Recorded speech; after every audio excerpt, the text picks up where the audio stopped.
Kasiling sawijining murid. Panglimbang 5 menit dina Rebo Legi tanggal 5 November taun 2020 kapethik saka Injil Lukas bab 14 ayat 20 tekan ayat 33. Elek-elek kaya mengkene iki aku mono sawijining guru basa Jawa. Sing ndadekake ayahanku istimewa yaiku menawa murid-muridku dudu wong Jawa ananging wong-wong jaban rangkah Jawa. Ana sing saka Flores, ana sing saka Nias, ana sing saka Kalimantan, ana sing saka Batak, ana sing saka Bali lan sak pituruté.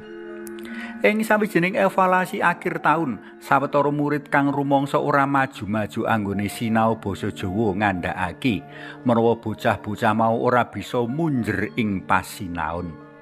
Bocah-bocah mau melu wulangan basa Jawa marga kawajibake dening tarekat. Karo meneh, bocah-bocah mau nganggep sinau basa Jawa ora penting. Mula tinimbang sinau basa Jawa, tinimbang nyawisake pelajaran basa Jawa, luwih becik nindakake panggawean liya.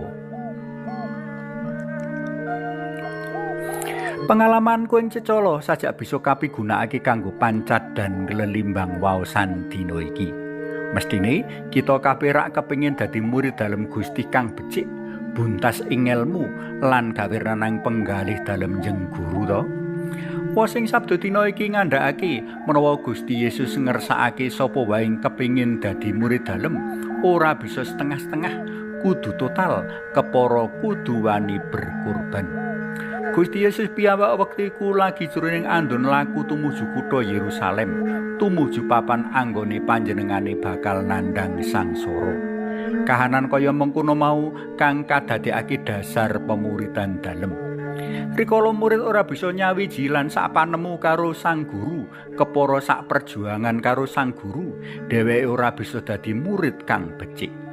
Maneka warna pepalang kasiling sawijining murid kudu kakurbanake kayata kasenengan pribadi, temalining brayat, enggo panggawean lan karir.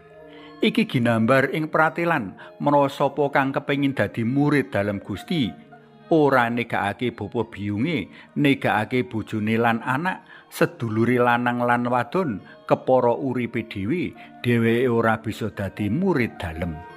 Asring wong ngorbanake pamuritan marang Gusti Yesus awit alasan luwih ngeboti brayat, sanak kadang uga panggawean utawa